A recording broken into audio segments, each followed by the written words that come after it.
On. Welcome back to the life on my homestead. It is end of July and my garden, Polytunnel and greenhouses have changed the past few months. So I thought I'll show you around. So this video is gonna be about the polytunnel, it's in a polytunnel in July, and I'll show you the 3 greenhouses. Welcome. So we've got the 6 raised beds. It looks very different since May and the spring month. So in the summer months I use the greenhouse to grow mainly tomatoes. This year I have decided to try a few more other things, 2 varieties of peppers. I've got the 2 tomatillo plants in a pot, and I've got a few volunteers and bits and bobs, so I'll show you around. So in this raised bed we've got quite a few varieties of tomatoes, and today it was a big day because we harvested our first big tomatoes. It was an Oxheart variety.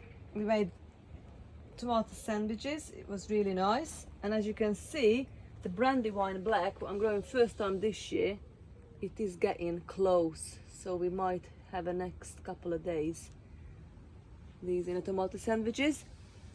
My paste tomatoes are doing really well this year, so this is a San Marzano 2. I will be making tomato paste sauce with these. I've got in the back, we've got a few ready to pick Sun Gold cherry tomatoes. They are delicious. Next to them we've got a Costoluto Fiorentino, and I think it's a Monsterrat next to it, and a few more varieties. I've got quite a few new, like Saint Pierre, a French variety. I don't know what this one is, I've lost the label. And this one is the Mortgage Lifter. I've got something going on there as well. So what I usually do with my tomatoes, I use string and I twist the main stem around the twine till it reaches about that height, and then when it reaches about that height, what just like say behind you or next to you there, it's right reached the top of that twine. So I usually just snip it in a top. I'll show you a few when we go along. I've already reached the top and I've already cut it. So I discourage them to continuous growth, and I would like to the rest of the plants then to focus on developing existing fruits and have them to ripe for me. Also what I do, I only leave the one stem and the trusses coming out. Anything in between, the little suckers between the stem and the leaves, I usually pinch it out. It's not many because I like to keep the top of it, but this little thing in here, can you see?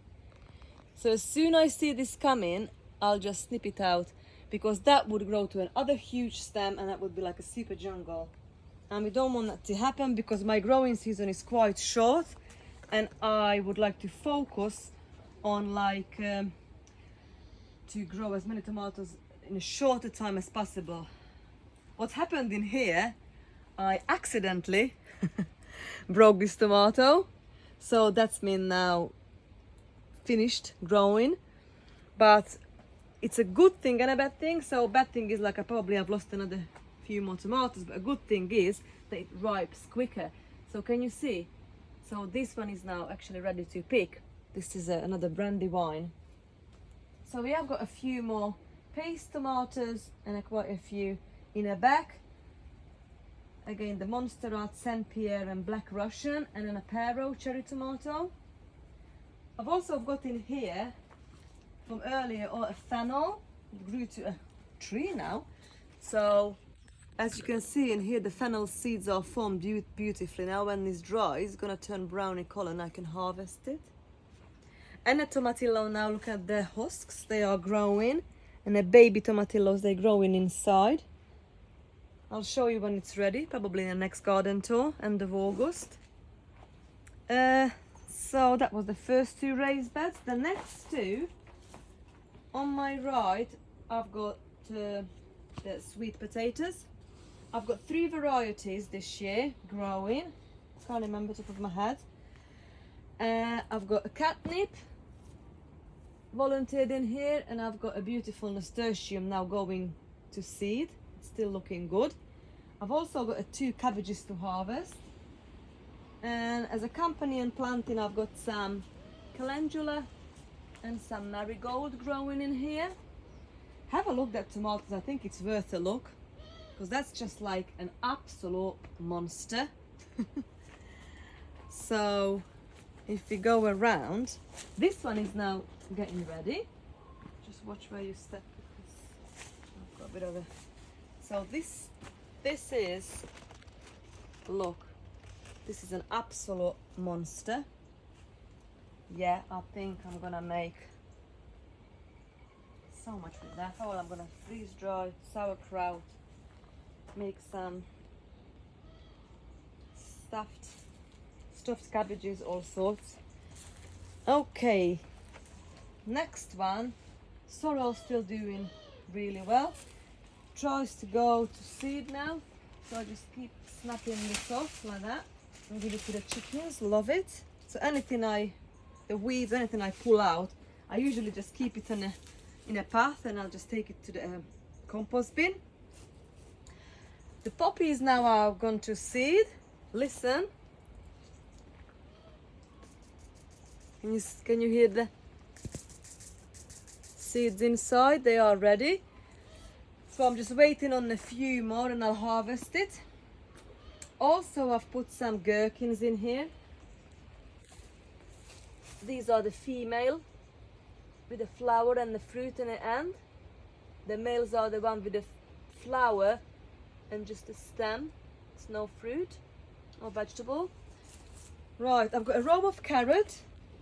Needs to be really harvested now. So what I had in here, I had an onion, harvested the onions and put the gherkins in. Also in here I had onions. I've harvested the onions and put the sweet potatoes in. So that's it. Last 2 bed. I've got this monster, but I can only guess this is a pumpkin, because look at the size of this flower. It's like a plate. How beautiful it is. You can harvest this and deep fry or fill it with feta cheese.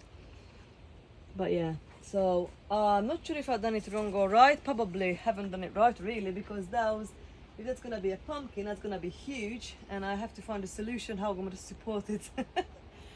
But you know what I'm like, I'm really bad pulling out all my volunteers. That's why I'm ending up with jungle every year. But this is supposed to be a pepper and tomato bed. So I've got, again, quite a few varieties. These from last year, the white queen, what turns like a yellowy whitey color when it's ready. It's delicious, really, really lovely. I do love that tomato. And also the green zebra. We can see now the stripes developing on it. Really, really nice. New to me this year, the orange Russian, loaded. I'm really excited about that one. And if I squeeze in a back, I'll show you the rest and the peppers. So I've got another few more, the Rio Grande and the variety of the paste tomato. Mexican honey, new to me, that's a cherry. Brandywine black. It really reminds me of the orange Russian. So these deep purpley shoulders.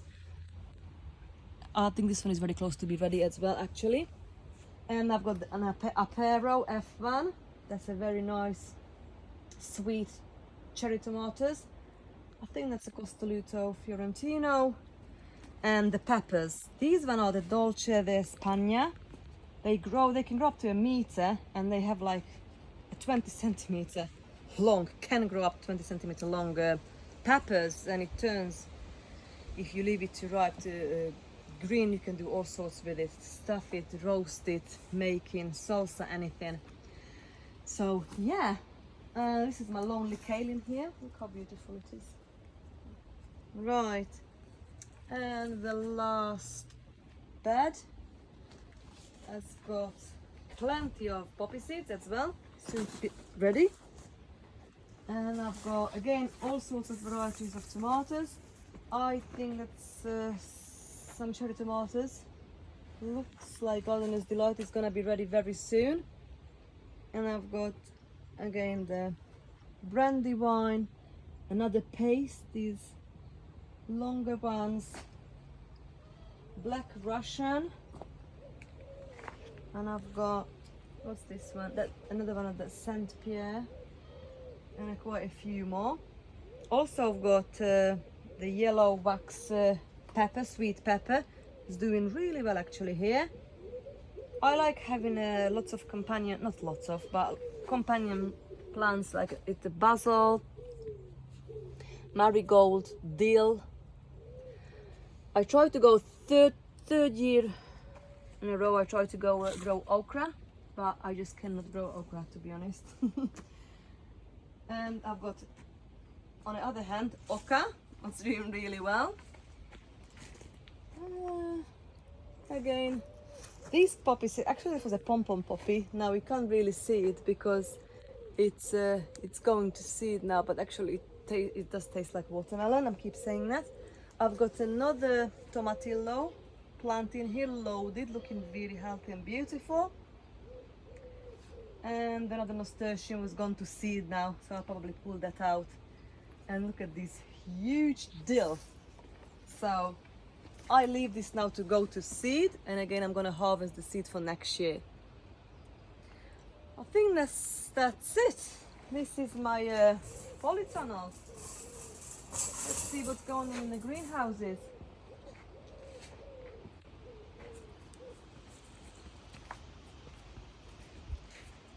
So the Annexed Greenhouse,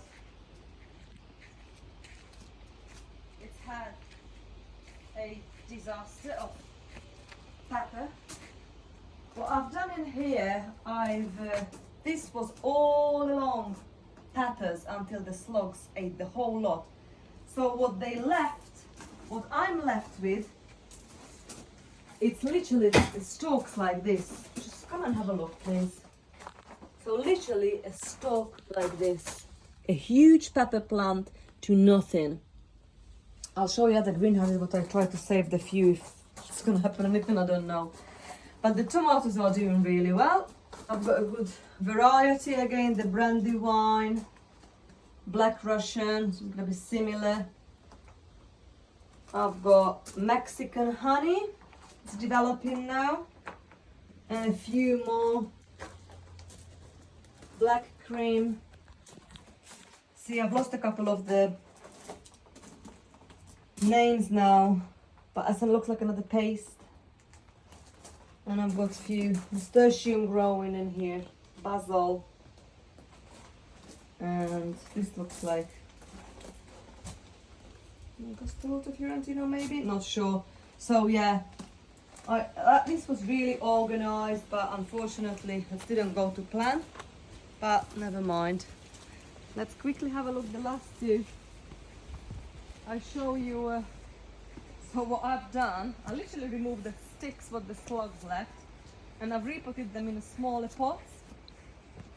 Give them another chance and see what's happened. This greenhouse is a cucumber jungle. So as you can see, I'm growing all these beautiful cucumbers in here, and some cayenne peppers I've already got, and some other varieties of peppers. It's doing really, really well. And these are the sticks, just before I finish it off, to show you what I try to say. Yeah, so this is end of July, and I'll be back in August. Until then, bye!